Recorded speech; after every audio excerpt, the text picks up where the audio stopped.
மரிக்கொழுந்துக்கும் எனக்கும் ஒரு பந்தம் இருக்குன்னு நினைக்கிறேன். மரிக்கொழுந்து வாங்கினாலே சமயபுரம் மாரியம்மன் தான் வந்து எனக்கு ஞாபகம் வருவாங்க. அது மட்டும் இல்லாமல் சமயபுரம் கோயிலுக்கு போகணும் அப்படிங்கிற எண்ணமும் வந்துடும். அன்னைக்கு பிரதோஷம் செவ்வாய்க்கிழமை சிவபெருமானுக்கு வழிபாடு எல்லாம் செஞ்சுட்டு வில்வ அர்ச்சனை எல்லாம் பண்ணியிருந்தேன். அதை கூட நான் லைவில் வந்து காட்டியிருந்தேன். அபிஷேகம் ஆராதனை எல்லாம் பண்ணியாச்சு. சமயபுரம் மாரியம்மன் கோயிலுக்கு பிரதோஷ நேரத்தில் 2வது தடவை இந்த முறை நான் போகிறேன். ஏற்கனவே ஒரு முறை போகும்போதும் பிரதோஷ நேரம்தான்.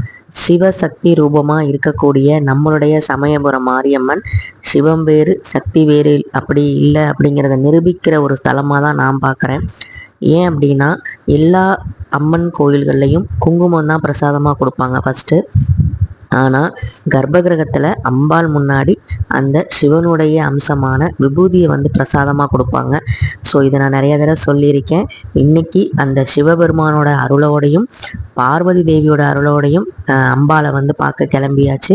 ரொம்ப ரொம்ப சந்தோஷமாக வந்து கிளம்பியாச்சு. போன தடவை நான் வந்து 2 மாதத்துக்கு முன்னாடி போயிருக்கும்போது ஒரு வீடியோ வந்து போட்டிருந்தேன். இந்த மாதிரி சமயபுரம் கோவிலில் ஏமாந்துட்டோம் அப்படின்னு. அது கூட பார்த்திங்கன்னா ஒரு 45,000 வியூஸ் வந்து போயிருந்துச்சு. ஏன்னா நம்ம அப்போ தான் நினச்சேன், நம்ம நிறைய நல்ல விஷயங்கள் போடும்போது கூட இவ்வளோ வியூஸ் போகாது.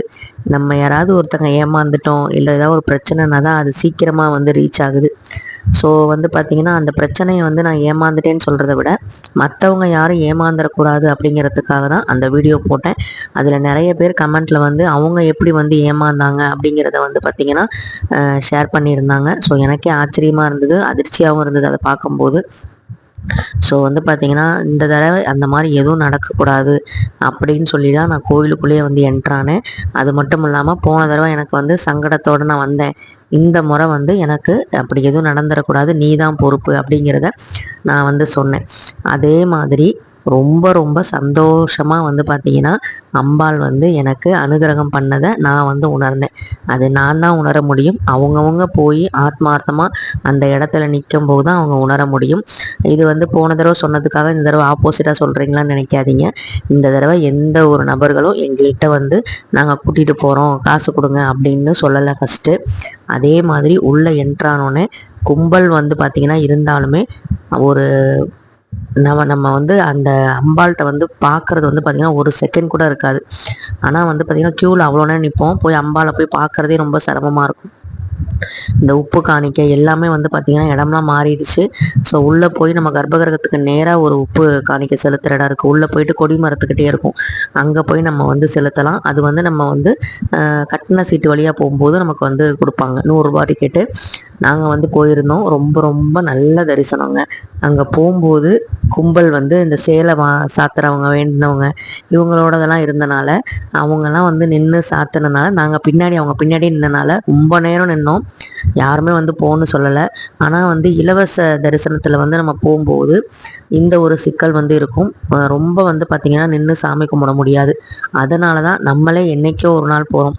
அம்பாளை பார்க்குறதுங்கிறது பெரிய விஷயம். முதல்லாம் க்யூவில் நின்று லாஸ்ட்டில் நின்னாலே அம்பாள் நல்லா தெரிவாங்க. இப்போ வந்து பார்த்திங்கன்னா நிறைய அந்த க்யூ வரிசையெல்லாம் மாற்றிட்டாங்க.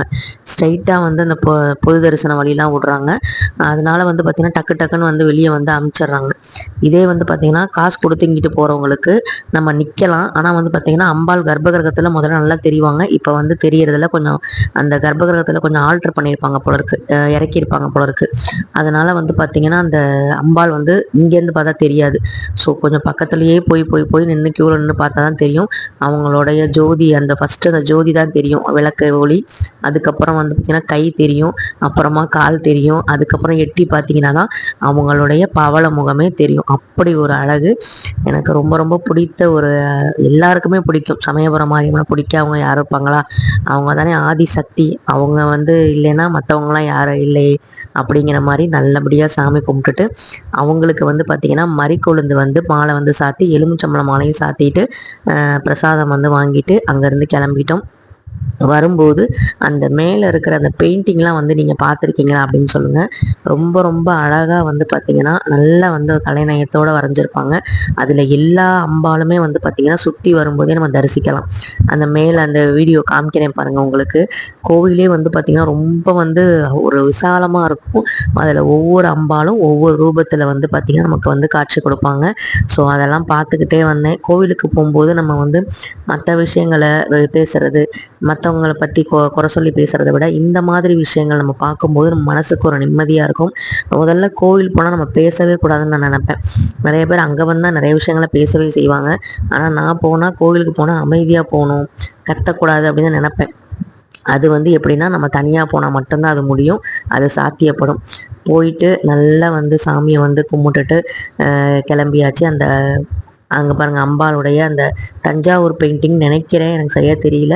நாங்கள் அங்கேருந்து இருக்கும்போது 8:45. இந்த தடவை வந்து பார்த்திங்கன்னா எனக்கு ரொம்ப ரொம்ப சந்தோஷமாக இருந்த இன்னொரு விஷயம், யோகி வந்து அடம் பண்ணாமல் கத்தாமல் வந்து சாமி கும்பிட்டான். ஏன்னா வந்து க்யூவில் நிற்கும் போது போகலாமான்னு சொல்லிகிட்டே இருப்பான். அந்த மாதிரிலாம் கேட்கல. கோபுர தரிசனம் கோடி புண்ணியம், நல்லபடியாக வந்து வேண்டிக்கோங்க. இந்த மீன் உண்டியல் வந்து வாங்கணும் அப்படின்னு நினச்சேன், ஆனால் ரேட்டு ஓவராக சொல்கிறாங்க.